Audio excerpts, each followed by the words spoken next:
I'm always nervous I'm not going to turn something on and then be mad at myself later on. So we're recording there. But just keep this close up to your mouth and we should be good.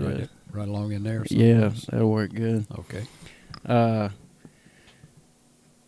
me catch my breath. I've been running around. So I'll introduce you first. This is my guest, Doogie Sellers. We'll get into how I know you and all that here in a minute.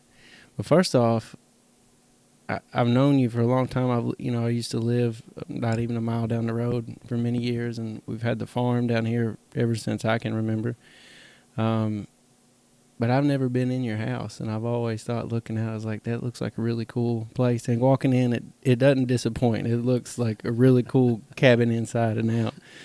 And I was looking these stole seed bags. Did you buy those off somebody, or where did you get those? Well, we've bought some at the sales, had some given to us, and we collect everything. Yeah. So the stole memorabilia it's pretty cool. Yeah. That's what I was watching American Pickers back probably about 3 or 4 months ago, and they were up in Chicago, and there was a big metal sign in the back of some warehouse. I don't even know where it was, but a big stole sign. Yeah. And I thought that was cool. Yeah, I've seen them on American Pickers down, I think it's in eastern Tennessee. They were picking a place, and there was a huge stole sign out there also. Yeah. So, maybe if the pickers are nearby sometime, you need to have them come in here, because I think there's stuff everywhere. Is it just stuff that, your whole life have you been interested in it? You've just collected stuff, or how? Well, my family, my mom and my dad, they collected a lot of stuff. I can give you, like this pie safe behind you here. Dad bought it something like 50 cents years and years and years ago. The 3-cornered cabinet over here, he found it out behind the house, and he bought it for $1. So, yeah, it's kind of in the blood. Yeah, it's in the blood, yeah. All the family collects different things. Yeah. And, we just collect everything, just whatever. It's pretty eclectic around here. Yeah, so. Yeah, it's really cool. So let's back way up. When did you move out here to this? Let's see. I started building this in 69, I believe. So 68 or 69. You built it. Yeah, well, I had where you had it built, yeah. Yeah, well, our neighbor down the road used to live across from me, Billy Joe Powell and I. We put up all the logs in this room right here. This was my great-grandmother's, part of her home. Oh, okay. And all the logs came from the farm here. Yeah. The front room was a log pen inside of a barn where they hung tobacco. So they were on the farm. I thought, well, I was teaching school in Henderson County, and I thought, well, we got the farm up here. If I can get my dad to get me a lot, I'll just build something up there. Yeah. So it's still a work in progress. So. No, but it's neat. You can see. So when you first built it, it was the kitchen and what? This was just the first room right here. So this was it? This was it for a while. I never lived in it or anything like that. Then I added the north part, which is 2-story, and then filled in between them, which in the original log houses, they usually had a dog trot between 2 log cabins. It was open, yeah. Right, it was open. So put that in there and enclosed it, which gave me, where you can see an extra room or quite two. A bit, yeah. Then as my family grew, 3 rooms weren't quite enough, so we added 2 bedrooms on the back, and they're not log or anything; they're just regular construction. Yeah. So I was going to ask you. I can't notice it as much. I kind of can. What is it between? Okay, so you got your wood, and you cut it here on the farm, and then you notched it out yourself for the corners, or how did you? No, like to stack it. when we tore this down, this was already on the farm. Like I said, it was my great grandmother's home place, and we just moved it basically, tore it down and moved it. I got you. And we tried to number the logs when we were putting it back up, but found out that most of the logs, if you knew generally where they were going to go, the notches were always going to they'd fit. Yeah. So I wasn't too concerned about how they went back. And then what's it called in between the logs? Well, it was chinking. Chinking, That's what they call it. They used, when they were hewing out the logs, they'd have chunks of wood, and they would put these inside between the logs and then put mud around them inside and outside. So I just used concrete. Yeah, that's what I was wondering. It almost looked like concrete. I wonder if that's really what it was. Yeah. But it works just the same. Yeah. Yeah. The only thing I wish I'd insulated in between. A little bit. A little bit, yeah. When we built my mother and dad's cabin on the next hill over, we did insulate in between them, and they heat it with electric. And their electric bill, even in the dead of winter, really never got above $100 hardly. So, and it was strip heat too. I mean, it was baseboard heaters and stuff. So the logs are good insulators. Yeah. And just extra insulation just makes it even better. Yeah. Makes it even better. So when you did burn firewood in here, I mean, would it heat up quick? Well, I mean, would it get too hot, or could you control it pretty well? I can tell you that a log cabin never gets hot. It doesn't? It does now. It's very comfortable now. We re-insulate it. Yeah. That's the reason I covered up the outside. So yeah, you can tell. You can tell, and insulated outside. When I first built it, we didn't have inserts in the fireplace, and there would be a draft that would come along the floor that would freeze your feet. I mean, I don't know how the kids stood it. Yeah. The fireplace drew so much, and it felt like a 90-degree wind going across the bottom of the floor. Yeah. Well, it's cool, and I just, when thinking that I was going to come talk to you, I was like, I know he may not want to talk about it, but I want to ask him about his house because I think it's neat. And I don't know if you watch it, but the Barnwood Builders, I watch them and how they do it all, and that's cool to see that you took it from, something that was existing and redid it. I had a lot of help putting these up. As I said, Billy Joe Powell and I did most of this in here. Yeah. My brother and a bunch of guys from Roberts put up all the logs in the living room. Yeah. And we did it the old-fashioned way. We cut logs and used ropes to pull them up, roll them up these logs, and stack them, and then move them, and so on and so on. So I had a lot of help. Yeah. And I apprate all the help I did get. You know. Yeah. But it's still a work in progress. Yeah. I mean, we're always doing something out here. Yeah. Well, it looks cool. So you're talking about Roberts, where you grew up. So that's where you grew up, and then this was just a family farm that you had? Yeah. Yes. So where'd you grow up there in Roberts? I don't remember the street down there. I've been gone for so long. Yeah. People say, well, you know so-and-so at Roberts. And I said, I've been gone for so long. I know about 5 or 6 families down there, and that's Was it more towards Henderson or like on the... Well, it was in the big city of Roberts. In the city, I was in the city proper. It wasn't no suburbs or anything. 3 blocks. Yeah. So when you grew up, did you... you mentioned a brother a while ago. How many brothers and sisters did you have? I have 2 brothers. Yeah. 2 younger brothers. Yeah. So what, we were just talking a while ago before we started about, you have 2 boys and I have 2 boys, and just, I'm learning the mischief and stuff they get into. What did y'all get into anything when y'all were younger? Were y'all close in age or?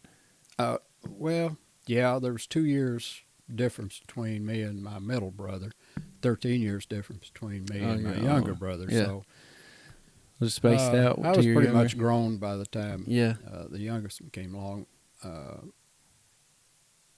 My middle brother, Walt, in a small town like Roberts or even Seabury, We were talking the other day about, we used to stay out to 12, 1 o'clock at night, come in, no problem, doors left unlocked, Yeah. everything, Not that way today, No. obviously, but No. yeah, I can't say we were bad. We just kind of mischievous a little bit.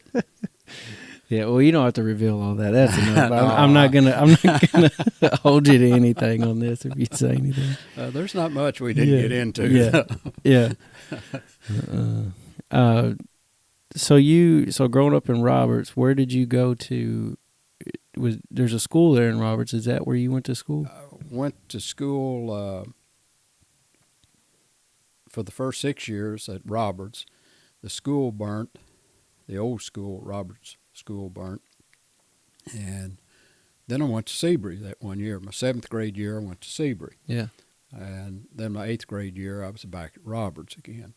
And then graduated from Henderson County. But I'll have to say, Webster County and Webster County High is my home. So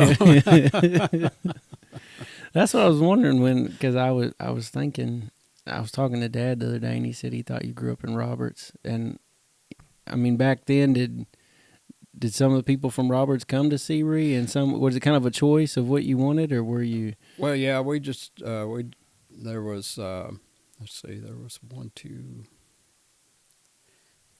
There was 5 of us from Roberts that came to Seabury. Yeah. And all the way from the, I guess, 5th grade up to about a freshman up here or something like that. We were in those grades. Yeah. I don't know why. I haven't regretted it one bit. I've enjoyed it because I met a lot of people and remained friends with them all the time. Yeah. After I went back to Henderson. Yeah. And remained friends with them to this very day. Yeah. So when you were in school and even in high school, what were some of your interests you were in? Were you into sport? We were talking earlier about history and stuff. Was that something that you really enjoyed, was history? Or? Well, I've always been interested in history, but I'm always interested in a lot of things. Yeah. I was always interested in geology and earth science, things like that. And, well, basically science. Yeah. That's kind of what I'm trying to set up, is what you taught in high school and where that came from. Well, I don't know where all of that came from. But at a young age, you were interested in those. I was sort of interested in all those things. And I said my mom and dad, they were into antiques quite early in collecting and doing that. When I was growing up in Roberts, though, people, it was only about 3 ways to get around, and that was either to walk, ride a bicycle, and fortunately, we had horses. Yeah. So we rode horses everywhere. Really? Yeah, a great time. Yeah. Wonderful time. So would you just go off out into the woods and stuff exploring just around, or just you mainly used horses for just traveling back and forth to where you were going? We rode horses everywhere. Yeah. There was, I don't know, we've rode them to Sebree a time or two. Yeah. Even right here, we cut across these Sun Morton Hills back here and make a day trip out of it. Yeah. Get up in the morning, take off riding, get up here, eat a little lunch or something like that. Candy bar mostly. Yeah. Coca-Cola, and then ride back to Roberts. It'd take a good part of the Full day to day, do it. Yeah. It is a lot of fun. I think it's so interesting because even talking to my dad and him and Larry Don when they were younger, so there's your family farm, and then there's it used to be McCurry's owned the next lot, and then the next lot was my family farm, and Dad always talked about how they would, pack up canned goods and stuff for a week, get on a horse, have a 6-shooter on their hip. I mean, they're 13, 14, and they would they'd tell their parents, we'll be gone for a week. And they'd say, okay. And they'd ride their horses all out through here and stay in the caves back here, stay in the barn. Right. He told me of a time they showed up here and you made them bean soup. He said it was the first time he ever had bean soup, and you came in and you cooked it for him. But I've just always thought that, that it's kind of a slower pace, and That type of lifestyle was so appealing. You know, I wish sometimes I was born a little bit earlier where I could have enjoyed some more of that. But, you know, I rode my bike and did similar things, but not for a week or, you know. But, yeah, I think that's really interesting. Well, Cool. I've had a blessed life. I've done a lot of things that, I mean, my goodness, I just can't count all the different things that I've done in my life. I guess, like, what is the old cliche they have or saying they have, a jack of all trades and a master of none? Yeah. That's me. Yeah, that's me. Yeah. So so when you were in high school and, you know, these are type of things you were in, were you thinking about, okay, what do I want to do when I get out of school? Actually, I didn't want to go to college. Really? No. I come from a long line of school teachers, so. Really? Okay. Yeah. I didn't know that. Yeah. But my dad sort of insisted that I go to school. And I did. I went for a year at Murray, and I said, nah, this is not for me. And I quit and worked 2 or 3 years. Yeah. And I said, no, that's not for me either. So school wasn't for you, just being away from home or just going to school like that? Or what was it that you didn't? I just didn't want to go to school. Yeah. Just was young, didn't know what I wanted to do. Yeah. You know, and I just didn't want to go. Yeah. And then I finally realized, well, yeah, I think it's what I want to do is go back to school. So I did. Started at Henderson again at community college. It just opened, and then transferred to Murray and graduated from there. And like a lot of kids, I just really didn't know what I wanted to major in. Yeah.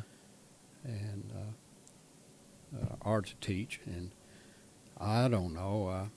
It's kind of funny in a way. They said, what do you want to major in? My counselor down there, and I said, well, geology. And he said, well, we don't have a geology program, but we've got some courses you can take. I said, well, if I can get the basic stuff out of the way.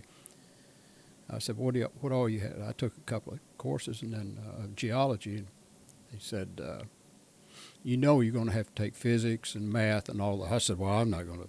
No, I'm going to transfer. I'm going to go to industrial arts. So got in that. Well, I didn't even get in that program. And I said, what do you have to take? Well, you're going to have to take physics. You're going to have to take all kinds of math and so on. I'm not going to do that. I'm not going to do that.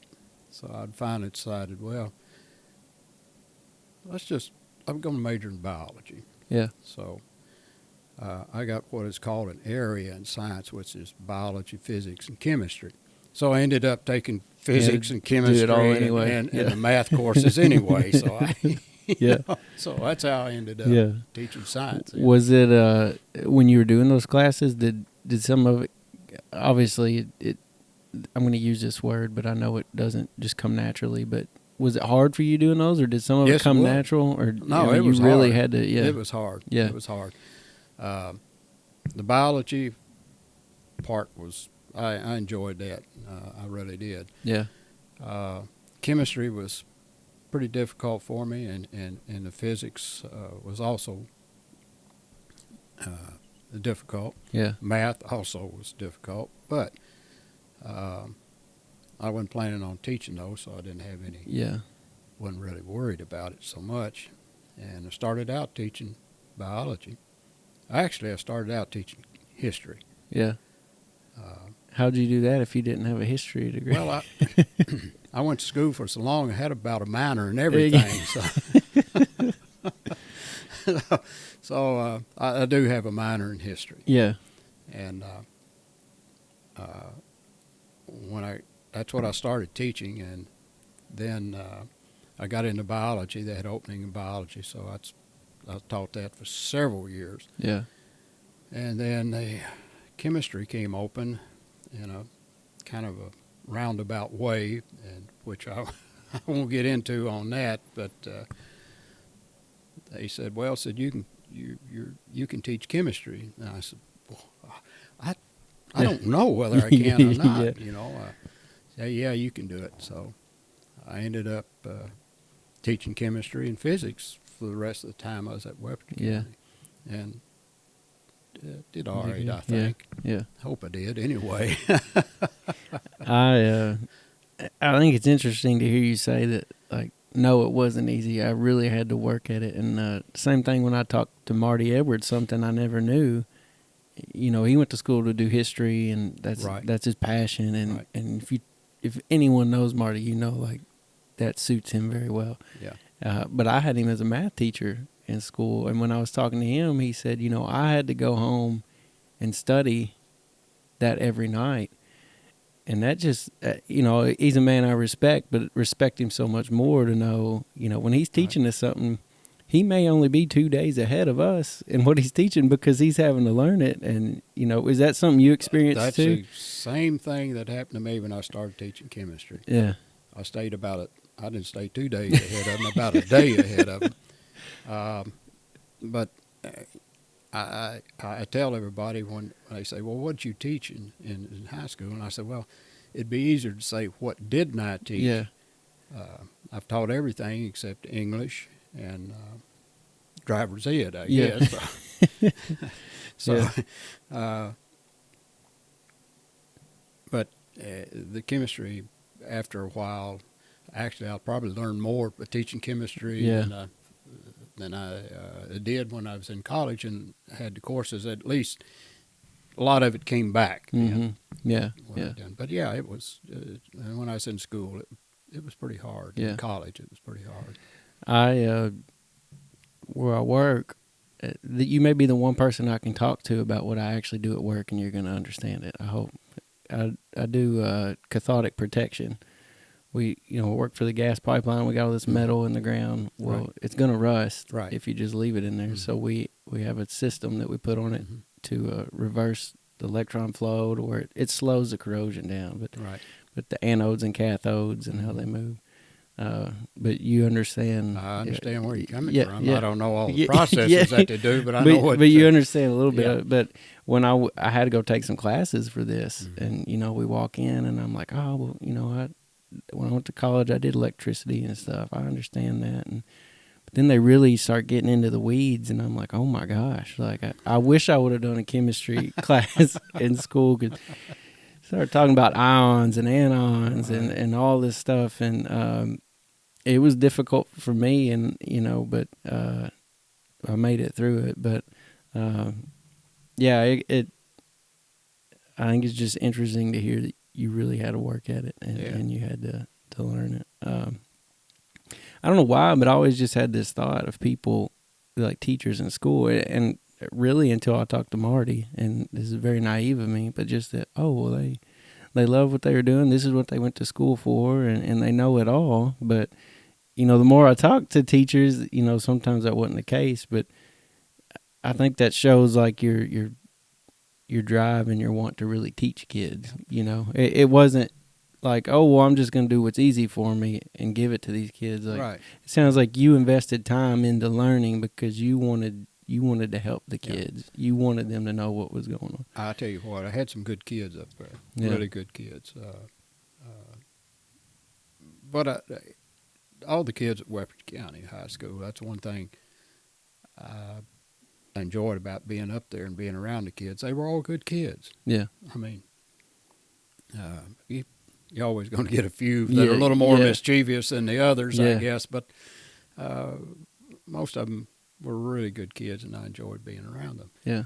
And, of course, you have to realize, too, when you get into science, especially chemistry and physics, you're going to get some pretty good kids in there that want to do something. If they're taking that class. If they're going to take it, they want to be in there for a reason. So it makes it quite a bit easier on the teacher. But you still have to work at it. Yeah. I didn't have you in class up there though, did I? No. When was your last year? I retired in 98. 98. No, I was. I was still in elementary school. But so when did you start at Webster County? I started in Henderson County in '66. I taught 3 years down there, so it was the '69 70 or the 70, 71 school year I started at. So you had my mom and dad I had your mom in class. I don't think I ever had John in class. You were talking about kids that want to take these classes, and I really don't see my dad being the one that would want to take them. I think he got threatened a few times. If he didn't come to school, it wasn't going to be good. I've heard stories like that. So I doubt he was in one of those classes. He could have been. Yeah. I tell you what, there's been so many of them that it's just hard for me to remember back how many of them that I've had in class, but I've had a bunch up of there. them. Yeah. I want to ask you this because I know it was a thing back then. But back then, they still let you could smoke in school, right? Oh, the kids would. So what was that? You know, and it may be hard for you, but can you kind of describe like what the atmosphere was then versus maybe in 1998 when you. Was it just more free and like relaxed and like they trusted the kids and they, you know? I don't think so. I think I don't think kids are much different today than they were back then. Yeah. They may be a little more louder and mouthier today, but they're not as they're about the same. There was a little more, I guess, freedom to do things. You had a lot of rules to follow. For example, clothes. You know, when I was in school, you had to wear a belt, and most other places you had to wear a belt. You couldn't have your shirt tail out, blah blah blah, and all this stuff. It was the same way all the way up there, but you had these rules that were kind of frivolous, I guess, like that, like your clothes. And I don't mean you should dress appropriately. Let's put it that way. Yeah. But you know, the one thing now is that I can remember up there is that during hunting season, everybody had a gun rack in their car or truck and whatever, and it was out in the parking lot. They kept it locked, though. Yeah. Of course, you know, now you can't. No. That's out of the question. Yeah.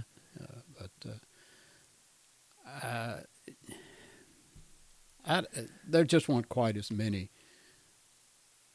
I don't want to say rules, but maybe policies, different policies back then. But maybe it's because of court cases. I don't know. Yeah. Well, just culturally, it was a different time too. It was. You know, it wasn't just in a school. It was, you know. Yeah, it was. Just, you know, I was talking about my dad when he was 13. You know, he riding a horse through town with a gun on his hip. You know, and it wasn't a carry conceal permit and all that. It was just culturally, it was a little bit more relaxed. Yeah. It's just interesting because I didn't live then just to hear about it. You know, because it seemed so foreign to me. But you know, it's really not that long ago. I think that's a way with a lot of kids now. They haven't seen the things that people like me have seen since. See, I was born in 1941. You know, I was right at the beginning of the war. Actually, a little bit before we got into World War II. But I can remember, and I was just a little kid. I remember planes flying over. I can remember them talking about when they dropped the nuclear weapon on Hiroshima, and you know, and I can remember how people struggled. Yeah. Economically struggled. Yeah. And to me now, most younger generation, they don't see that. They haven't experienced that. And I was fortunate.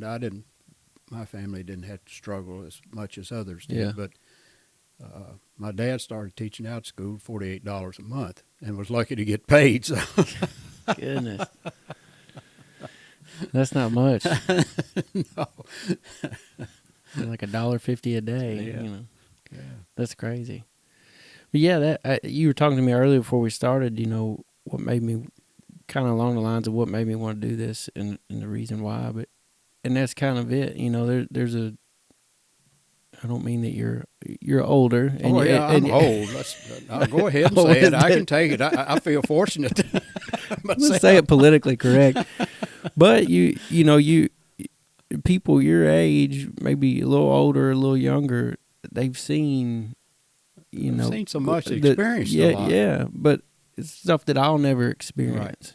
I'm very blessed in the time we live in, and you know, Absolutely. there's a time in my life where I lost my job and I didn't have a job for 11 months, but we still had a house. We still had, it wasn't the 30s and 40s type of, I'm living in hard times. You know, Yeah. I had hard times for 11 months and it looked like this, but back then hard times was completely different. It's completely different. And the people your age, a little older, a little younger, can share that information, and that's one reason I want to do this. For myself, I want to hear it, Right. to humble me and to make me realize and remember, because sometimes you get so caught up in, people my age, a little younger, a little older, and, oh, I need a new truck. I need it. Right. These are my problems. I need this. But sometimes I think we need to slow down and sit and have conversations with people that have seen the hard times, that did grow up. So did your dad, did he go to the war? No, he was he was teaching school. He was in what I guess they still call it a critical area. So he did. He didn't have to. I think they called him maybe close to may have been at the end of the war, but he was deferred on that because of the critical area. Yeah. I had an uncle that served in the Navy in the Pacific during World War II. Yeah. Saw a lot of stuff that. Yeah, what I'm sure I in the understand Pacific. that he, nobody should have to. Yeah. See things like that, but we've been my family's been, most of them have been somewhat in the military. I had I guess started out in the Revolutionary War. My great whatever grandfather down the road was in the Revolutionary War. And was wounded. My granddad was in World War I. I say one of my uncles is in World War II. Yeah. I had a uncle that was in Korea. My wife's dad was in the Korean War and was wounded. So yeah, the military's kind of in there. Yeah. I kind of think it. Well, I've had some ROTC, but it never. It just I don't know. It just never did appeal to me. Yeah. To go into the service, and that's one thing I kind of wish I had experienced. Really? Yeah. Yeah. For what reason? I don't know. Yeah. I really don't know. I think it was just something that would have probably liked. You were like, yeah. Yeah. I was pretty good in ROTC. Yeah. I was. I was. Yeah. I started out in a squad and became a platoon sergeant in the first year. So yeah. I could count that cadence that those guys get it. But, there were some issues that came up at where you had to make a decision whether you wanted to go on and make a career and go through ROTC. And there were just some issues that came up that I didn't think, no, I just don't believe it. Wasn't right. We just don't want to do that right now. Yeah. But I've kind of regretted it in a way. Yeah. And in another way, I really haven't. Yeah. So it all worked out all right. It worked out fine. Yeah. It worked out fine. A lot of respect for our military people. Yeah. I have a lot of respect for them. Yeah. So something else I wanted to ask you about. I just realized I left my paper. I typed everything up. I had it so I could just flow through it, and I left it in my car. But I guess the last time I saw you was at Seabury when they did the they celebrated the 150 years. Yeah, open the time capsule. Yeah, and open the time capsule and stuff. Right. And I was talking to you, and you remembered the bicentennial, the 100-year celebration. Mm-hmm. How old were you then? Was that 69? Yeah, I believe it was. Yeah, I was 69. Teaching, I was teaching at. I'd already. No, I was just. That was beginning my first year. Really? I'll tell you a story about that. That was, of course, I dressed up. I had my flintlock rifle, and I had my costume on, a coonskin hat, and I was walking down the street, and I heard this couple behind me, a young lady said, "I like that coonskin hat. Get that off that guy right there, you know." They're just going to steal it off of you? Yeah. I turned around and looked, and of course, I didn't know the girl, but when I started teaching, guess who the first one I saw in class was that girl. Was that and girl? I asked her about it. And she, that was you, wasn't it? Did she take your hat that day? No, they didn't. No. But she wanted to. Yeah, she wanted to. Yeah, but I reminded her. It was a big laugh. That's funny. Had a big laugh out of it. Yeah. So at that bicentennial, even people from Henderson were coming to celebrate So it was a week-long event. Is that correct? Yes. They were going to celebrate the 100 years. And so what did they do? I know. So y'all dressed up. Well, everybody sort of dressed up. A lot of people did. Dressing up in the attire of 100 years ago. Right, Is that, right. Yeah, there was a lot of people that came in costume. Yeah. And it was a good time. They had a lot of things going on, a lot of parades. The big parade.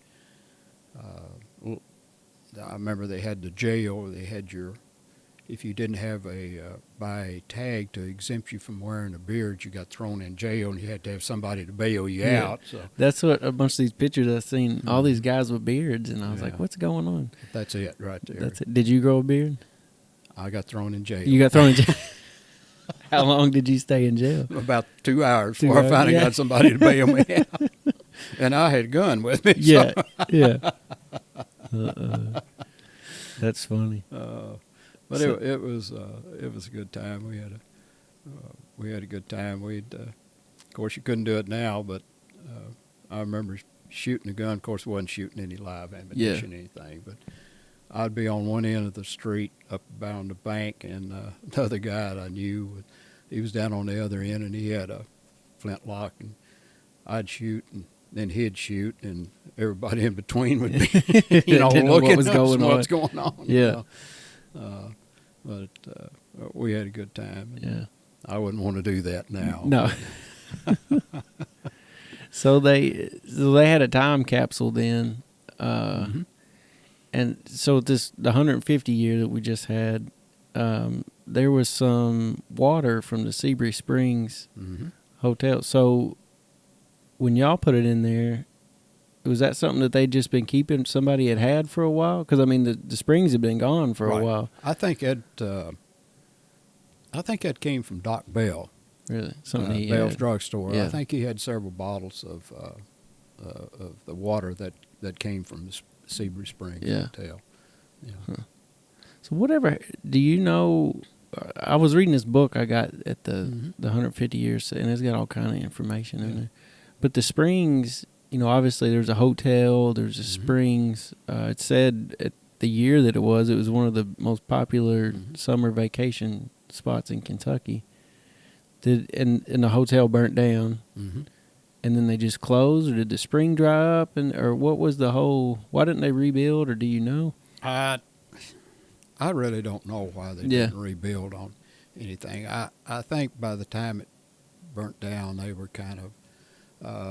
It was like everything else; it was kind of dying down. Yeah, people just weren't visiting like they used to. Yeah, like they used to. Yeah.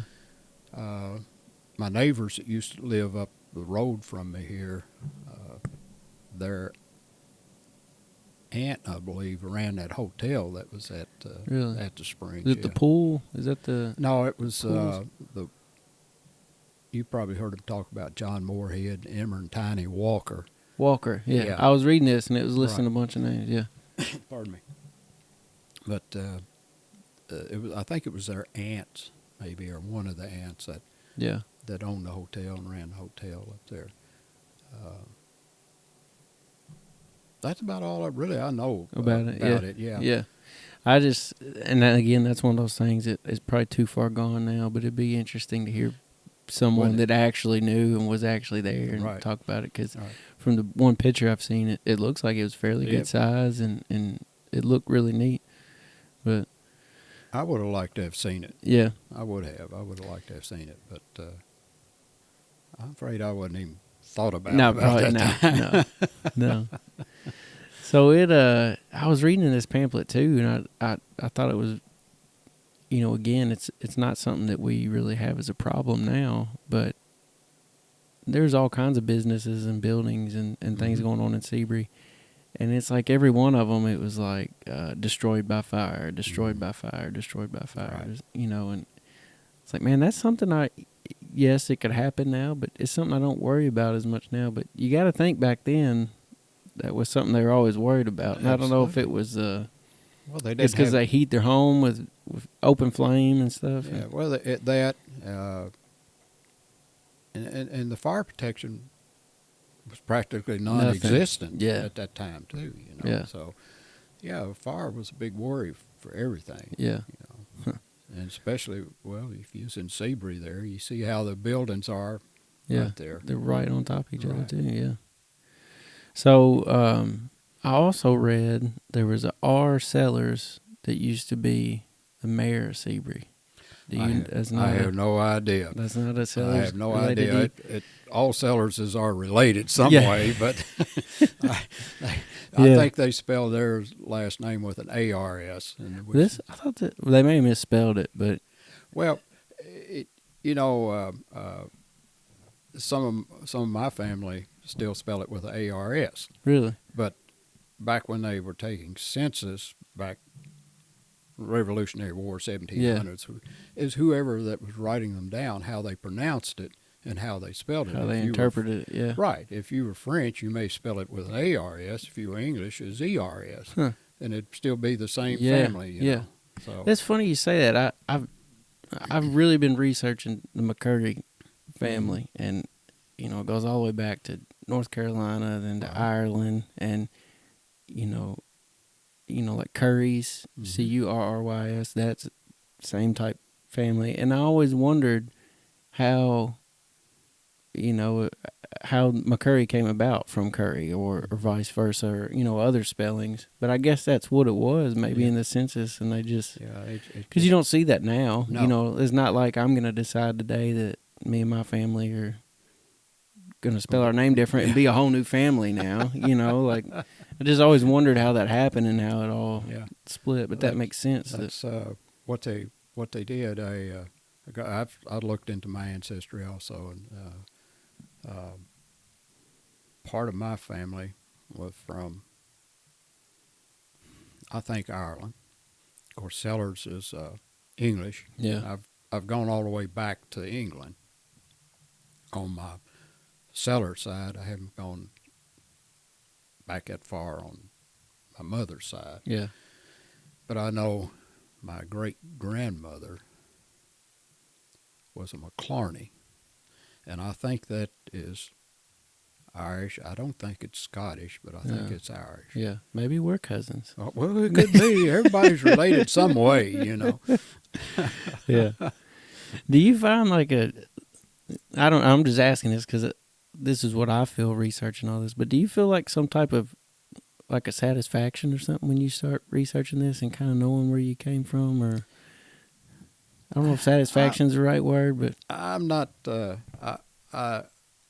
I kind of like the ancestry part of it to see who they are, but as far as being interested in it, I'm not. Yeah. I'm afraid that I might find something I'm not going to be comfortable with. You know? Well, I'll just say that. I mean, it's anybody can find it, but that's what I did. So there's my mom, and she has a sister and a brother, and then my dad, and he had two sisters.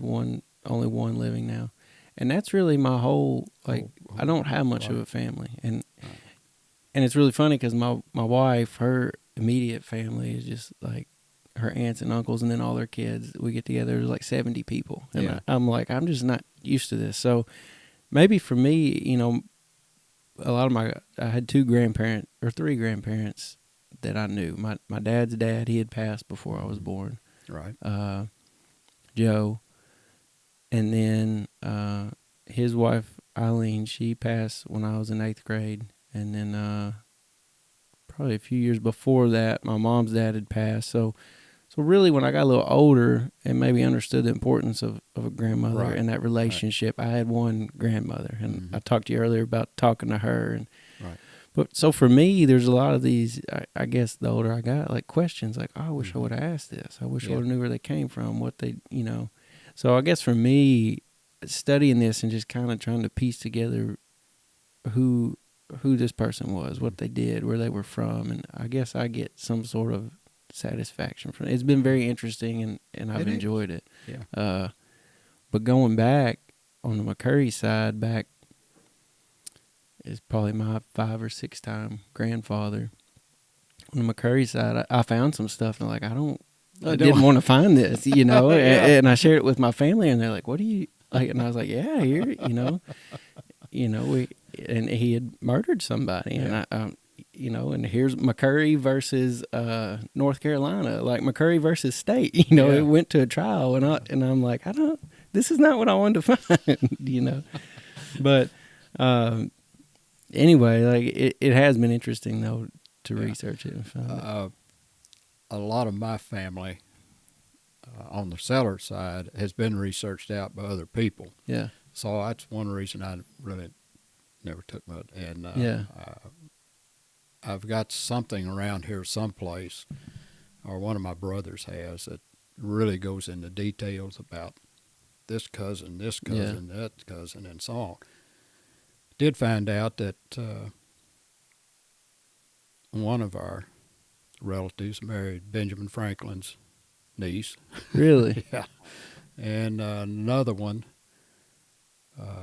was the first superintendent of West Point, huh?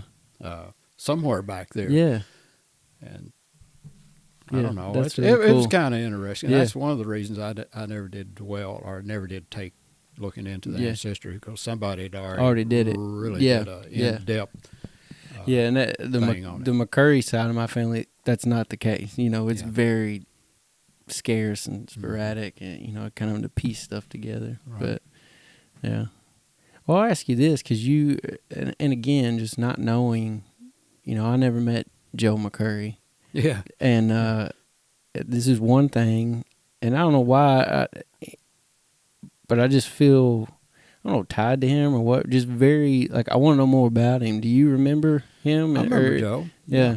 Of course, I got to know him through the lodge when I joined Masonic Lodge. Oh, okay. And yeah, I remember him. Yeah. I remember him very well. And let's see, Estel, And Estel, his brother? his Yeah. brother. Yeah. Yeah. I probably knew Estel. Well, I said Joe. Probably Estel. I got to know, and then got to know Joe through Estel him, and yeah. so on. Yeah. Yeah. Well, let me ask you this real Sure. quick, not to interrupt, but this is how anytime we watch the Andy Griffith show, Mhm. they kind of say Joe was more like Andy and Estel was more like Barney. Like, Joe was laid back and Estel was a little more high strung. Could you see where that might be the case? No, I No? think they were pretty evenly. Were they? They were Okay. pretty evenly matched there. Yeah. They were. Maybe it's more people that were in the family that saw some other stuff. It But probably was. All the dealings I ever had with them, they were always just really yeah. good people. Yeah. I mean, straight up, they hardly ever got. I can't say out of line. I don't want to use that word, but Yeah. I mean, they were always very calm. Help you do anything. Yeah. I mean, they just that kind Yeah. of people. So do you remember ever being out here and seeing Yeah. Joe out there working and Oh, stuff? yeah. Yeah. Yeah. Yeah. What did I? Let's see now. Joe, he worked for He did the vending Tommy vending Woods thing. vending. Yeah, Tommy Woods vending. He was kind of, like you said earlier, he was kind of a jack of all trades. Yeah. But that was one thing he did for a while, yeah. I know that, I think I heard him say one time that there's a lot of vending machines buried out there on your farm someplace. Yeah, that's one thing that, hindsight's 20/20, but there's no telling how much money we covered up there. It was a big washout, and back in the day, pinball machines were probably a dime a dozen, and they were just parts. Right. And so he'd just throw them out there. There's a couple old cars out there. Yeah. And then I remember when I was younger, we set the farm up on some type of, I don't know if it's a cooperative program or whatever, but they said, you can't have this washout. Yeah. We hauled dirt in, did dozer work, covered it all up. Yeah. And man, now thinking back, I'm like, gosh, there's jukeboxes out there, yeah, I know. I've I can only think there was probably like a couple fuses blown on one, and he just threw it out. Nothing big to fix it, but I've heard the same, and I've seen a lot of it too. It's true. I remember, I don't know where I saw Joe and your dad, John, but they were hung up. They had a tractor, and it was hung up back there. They may have called me. I was already moved out here. Yeah. Anyway. I was living out here. And I went back there and pulled them out of, they was bush hogging, and if you go down in a little old ditch or something, back wheels, they start. Yeah. And I pulled them out. But that may have been where they were when I was talking to them, and they tell me about the stuff that had been buried back there. Yeah. It's crazy, though, to think, back. I think about it a lot now. I'm like, well, what now do I think is nothing that one day is going to be? And I can't, I can't predict the future, but it makes me wonder. And my wife gets on to me because I'll hold on to stuff. And she's like, Ben, just please throw that stuff away. That is not what. And I'm like, no, you don't know. Like, I'm going to pass it down to our children. But well, there's an old coal mine out there right across from where you live. Where? Over here over here on McCurry Place, on this side of the ditch. Really? Yeah, sure is. Up there close to the cave up there, or the shelf, or whatever you want to call it, along that ditch. Yeah. Huh. And so you could. I know there's one spot up, like if you're going up the creek, it'd be off to the right. Mm-hmm. It seemed like there was a little, like, it almost looked like a cave. That's that probably it. Yeah, if you go up there, you'll find some pieces of coal where they, of course, everybody had a little old place on them where the coal was cropped out, and they'd go in there and take a little bit of it. Take a little bit of it. Down where Sam Frost lived down there was a lot of places where they had dug into a seam of coal that was exposed and there. But it's right there. I always wanted to go in there and dig, but Well, we did something one time. I don't know how they found out, but up on the very top hill back there where we owned, they found like a seam, and they said they could come in and they could have stripped it out. But I mean, it wasn't worth their time and money to do it. But there's coal out there. Yeah, most of the time these seams back on this side of the Cottingham Pratt Road down here, there's probably a lot of little seams, but there's not really enough to do a whole lot with.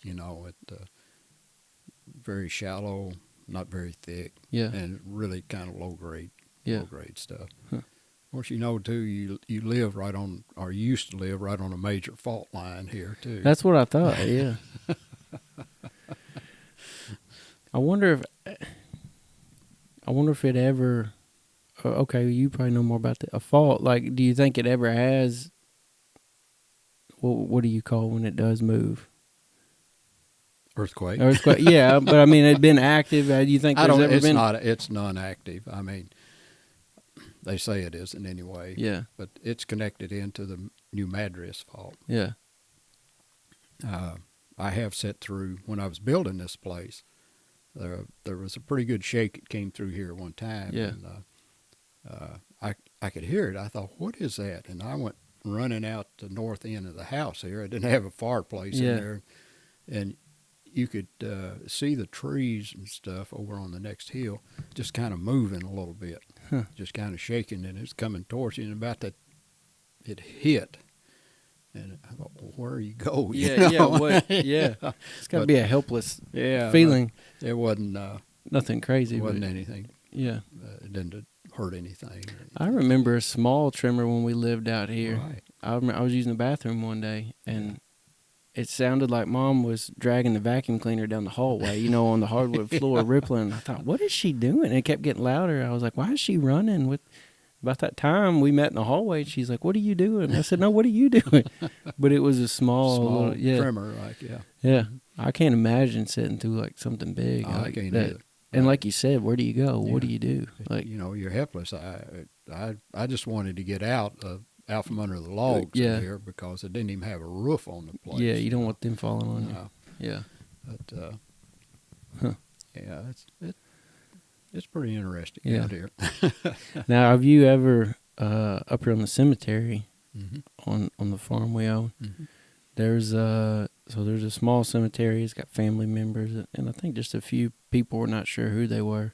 But then out from it a little bit, from the Civil War, there's a tombstone. And I would have to sit and talk with him again, which I'm planning on doing it. But Marty, one time, he came out there with me. And you can't really read the rock now, but back then we, put the paper up and described it. And he looked him up and found a little information about, he enlisted at Sacramento. I think he was from over around the Sacramento area. But it's just interesting. Like now you think, well, Sacramento's not that far away. Why did they bury him here? Right. But I guess I don't know. During the time that I was thinking one time when on my many journeys through these hills out here while I was walking, that I believe I asked Johnny or your dad or Joe or Estel something about it one time. It seems to me there was a stone up there at one of those cemeteries that there was a black soldier buried up there. That may have been what he was. I don't know. I don't know either. I seemed like I read that on the stone. Yeah.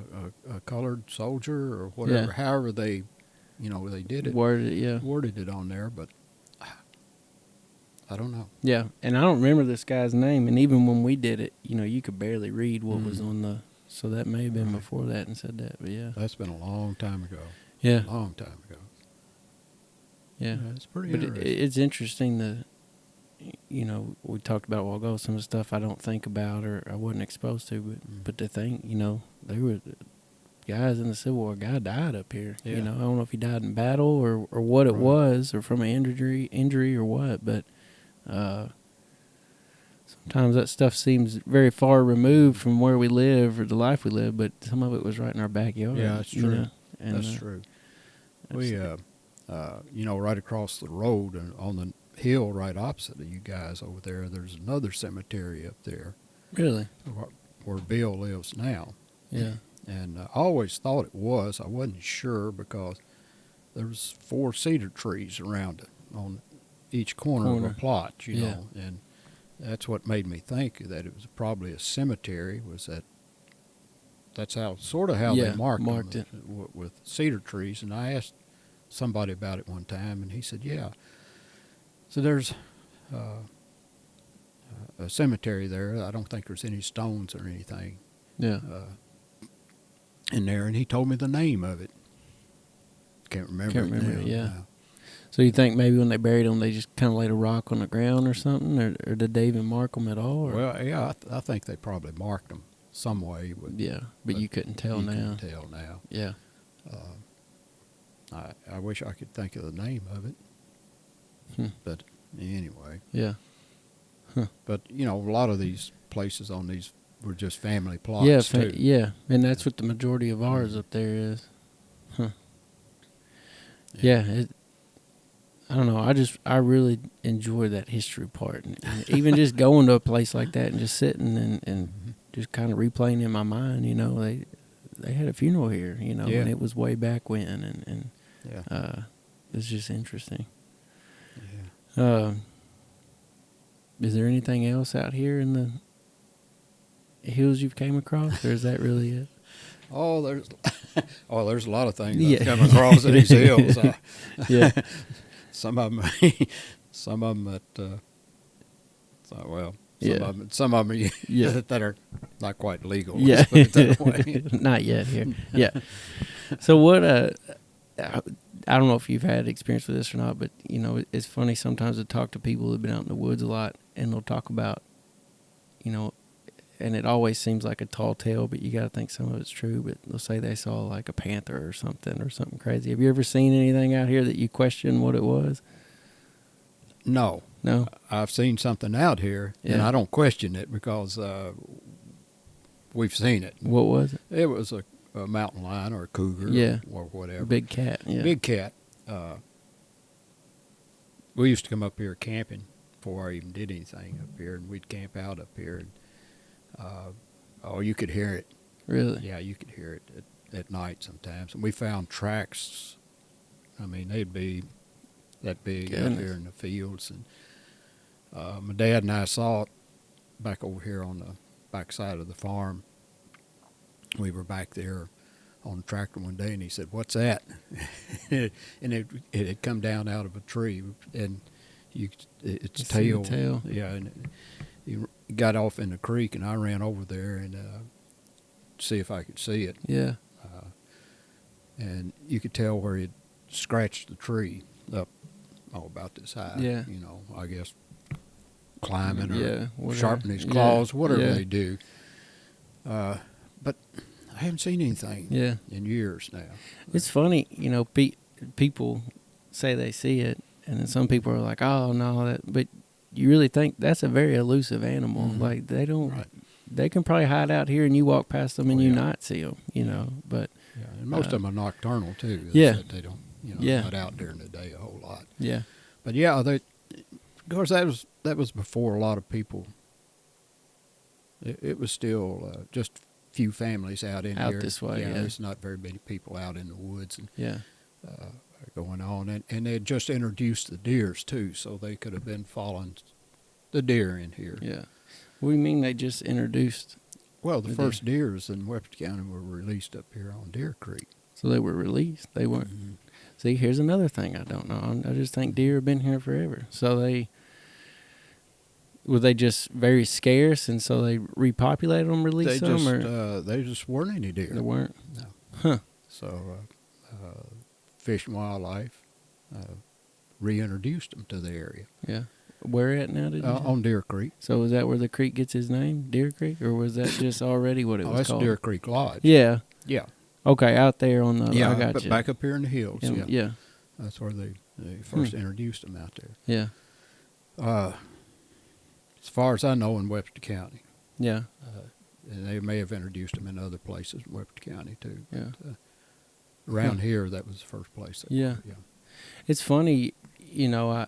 I have seen the progression of just like turkey around here. You know, when I'm 32, but even when I was young out here on the farm, you never saw a turkey. Oh, but no. you know, in the last 6, 7, 8 years, it seems like you've seen them a little more and more. I don't know Absolutely. now if they're out here as much. They may have all been picked off. They're by, still here. Yeah. But that's another thing that it's just interesting that, you know, a younger person may think, oh, that's just always been here. But like I did with the deer, I just thought they've always been here. But just to hear that they've been introduced. Been introduced. We see them, deer and turkey, quite often around Yeah. here. I don't know. I won't get out in the woods in the summer because of the turkey. Oh, yeah. Not the turkeys The themselves, turkey might. but the turkey mites They and would the eat deer you up. ticks. Yeah. I got tick bit. Yeah. I think it's called ehrlichiosis. Really? It's the most miserable thing I've ever had in my Was life. it? No, that's not the one where you can't eat hooved animals, is No. it? They carry a lot more diseases than people. Yeah. Really. Yeah. And unless they know what to test for, it's kind of hard. But I just had to make myself walk just about, Yeah. and it just dragged out, fatigue, Yeah. tired. I went to Connie one time here in town. I got bit by a tick, and it may have been that she just called it tick fever. Yeah. But yeah. it was like I feel like I've had the flu before, but this was like the flu times 2. The Yeah. same thing, just couldn't get up. It about 3 or 4 days, and yeah. Give you some antibiotics. Yeah. Next day you was feeling a whole lot better. Yeah, she gave me antibiotics, and I just laid in the bed and watched a few movies. Mm-hmm. And but yeah, it's crazy to think a little tick. And yeah. And I won't. In summer, I won't do it. I won't even get out in the woods till we get a good freeze. Anyway, like days like today. Yeah, I might get out some. But in the summertime, nah, I won't even. Yeah. Won't even do it. Yeah. So this was one more thing. I'm trying to like visualize my list that I had. Was it 1977 when we had a big blizzard, or was it? Mm-hmm. You were living out here then? Yes, sir. It was cold. Yeah. Yeah. Yeah. So how much snow did we get then? Do you remember? It was a lot. Though, it was a lot. I would. And it was cold forever. Yeah, and the wind blew. That's what made it so bad. It drifted so bad. There may have been a foot of snow or better, but wind blew it so much that it drifted in these places, and we were fortunate. We were stuck out here for a while. Yeah. Till they got some of the roads open. Probably about a week before we could get out. Yeah. Huh. And back then, excuse me, did they give you a warning very early saying, hey, there's a possibility of... No, not really. I think there was probably talk about maybe a heavy snow. Yeah. And possibly winds with it and so on. But no, we were out here. Yeah. we got stuck here for a while. Yeah. So which was worse, that or the ice storm? Ice storm. Yeah. I remember, I don't know if you were the same, but I think we went like 18 days with no power. I wasn't that long. You wasn't that long? No. Maybe it's a different grid. Yeah, the main lines that feed all back in the southwest are right out here in front of the house. So I knew if they got these fixed, I'd have electricity pretty quick. I'd get in. And they did get them fixed, and then the leads coming into the house, limb broke and tore them down. But the guys that were working, they had a crew out of Georgia, and some from Big Rivers and some from RECC. We're out here working on the lines. I fed them for 2 days. Yeah, you wanted to keep them staying. I wanted to keep them out here. And the guys from Georgia said, "I'm going to tell you," said, "you're going to be the first one that gets electricity out here." Yeah. And sure enough, I was. Yeah. I mean, they hooked me up even with these lines down out here. Because they were just getting the main lines repaired, and then they'd come back and do the leads coming into the house. But when they got electricity out here on these, they were right out here. Went ahead. Went out. And I appreciated it. Yeah. It didn't hurt to kind of feed them some soup and sandwich. It's a good price to pay for what you were getting in return. Yeah. I think the ice storm was probably worse. Yeah. Because one that we'd never experienced anything like that. I had. That was crazy. And this Cottingham Pratt up here, it was not. There's huge trees just laying across the road, and I remember, just getting on the 4-wheeler with the chainsaw and going out, and Norman was out and on his tractor, and just different people, and it was a week-long job just to get where the road was even clear to get out, and that was crazy. Yeah, it was different. The blizzard, it was cold and so on, but you really didn't know what to expect from the ice storm. I mean, with all the trees and limbs and without power. When the blizzard came, we never lost any kind of power. We always had that. So but with that, like I said, y'all was off 18 days. Yeah, I was off 2 days. That was it. I don't remember that. That's not long at all. I'm sorry, Ben. Yeah, I think we were just on the very end of what that was. Yeah, it was the last one. There's nothing else. So we were just the last people. Yeah, I don't know if you remember, but I can remember going out back, and it just seems like everything's so much more quiet anyway when there's snow and stuff on the ground and ice. But it was almost an eerie sound at night. You could hear the trees. I mean, there's all kinds of people listen to, there's all kinds of woods back here, but you could just hear like the echoes of trees and limbs and stuff falling through. It was very eerie. Yeah. Creepy, the moon shining, it kind of lit the woods up. It was just kind of creepy and weird. But and I still notice it now. Some of the last times I went up that creek, walking up through there as a kid, man, it just seemed so open and pretty and just like something out of a movie you could play through there. But after that ice storm, man, it wasn't as open, and it changed the layout of the woods, and that's crazy to think just something like that could totally change. Yeah. Well, there's still damage from it. I mean, there's still you can still see where these limbs and trees have been damaged by by the storm. Yeah, it's crazy. I don't know how we got off on all that. I don't know either, but that's good. Yeah, but I just want to sit down and talk with you. I've like I said, I've known you, seen you. I've been up and down the road riding 4-wheelers and stuff, or came out in the woods, or been over on our other little land, and you would show up in your car and be like, "Who are you?" I'm like, "It's Ben." And be like, "Okay, no problem. Just saw somebody, didn't know what was going on." But yeah, it's been fun sitting down and talking with you and getting to know you a little bit more, even though I feel like I've known you my whole life. But when I was walking a whole lot, and you would be waiting for the bus, and I'd come off that hill back here. I always tell you, I'm letting gravity take over now. Yeah, a whole lot easier. Yeah, coming down and going up. So. I forgot about that. I forgot about standing out there.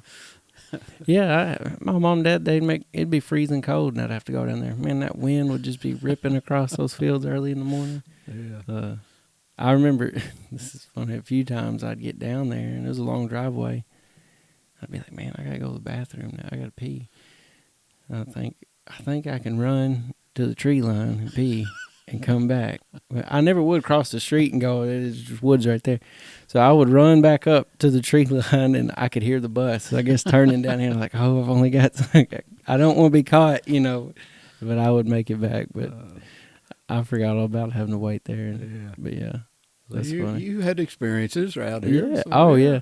Me and Dad were talking the other day. It's we used to work out here all the time, even before we built a house out here. And my childhood was just growing up out here on the weekends and in the summer, and walking up and down the creek and just playing. And but this one memory I remember, we were baling hay down here, and I think I just found out I was type 1 diabetic. Mm-hmm. So we were still learning everything, and we had bought these diet Sam's.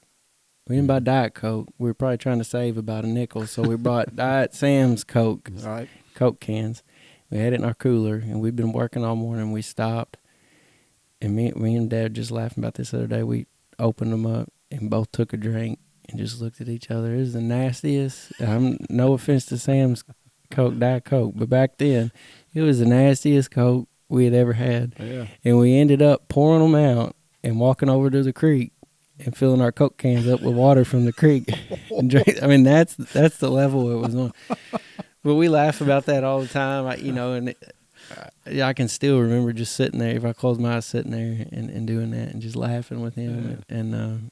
Yeah. I don't know what it is. Sometimes being out in nature, I feel like those are memories I remember a lot more, and I do have a lot of fond memories out here. And as do you too, from talking to you, and hearing you say that you still walk through these woods and see something different, and I do the same thing. Yeah. It's just neat. I can see something different every time I go out. It makes no difference where it is. I'll see something different. It changes, or you just more observant, maybe. Yeah. Yeah. But yeah. All right. Well, I appreciate you sitting down with me. Thank you for having me. Yeah, no problem. Appreciate it.